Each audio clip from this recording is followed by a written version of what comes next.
இந்த நேரத்தில் ஒன்று சொல்கிறேன்.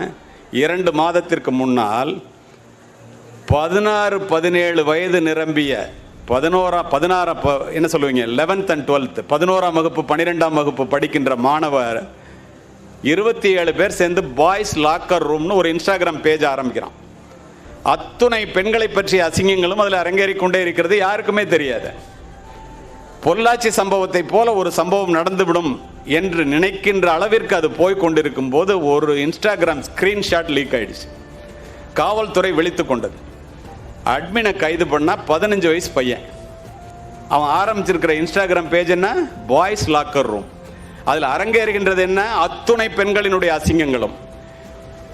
27 பேரையும் இரவோடு இரவாக காவல்துறை காவல் நிலையத்திற்கு அள்ளி கொண்டு போய்விட்டது. அத்துணை பேரும் 15-16 வயது நிரம்பியவர்கள். காலை 7 மணி விடுவதற்குள் 54 பேர் பெற்றோர்கள் கண்ணீரும் கம்பளையுமாக கதறியடித்து காவல்துறைக்கு ஓடி வந்தார்கள்.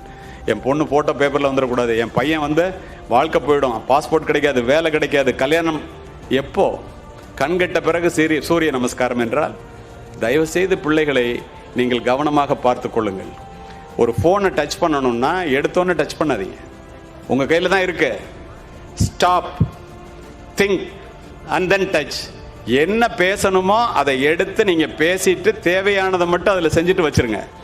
நீங்கள் பாருங்களேன், செல்ஃபோன் எடுப்பீங்க, நோட்டிஃபிகேஷன் பெல் அடிக்கும், நோட்டிஃபிகேஷனை பார்த்துட்டு பேசலாம்னு நினைப்பீங்க. வாட்ஸ்அப் குரூப்புக்கு போவீங்க, யூடியூபுக்கு போவீங்க, ஃபேஸ்புக்கு போவீங்க. யார்கிட்ட பேசணுமோ அதை மறந்துட்டு 50 நிமிஷம் ஆகி போயிடும், பாக்கி எல்லாத்தையும் செஞ்சுருப்பீங்க. செல்ஃபோனில் வர்ற 100% வாட்ஸ்அப்பில் வர்றது 90% குப்பை என்பதை தயவு செய்து புரிந்து கொள்ளுங்கள். Download ShareChat.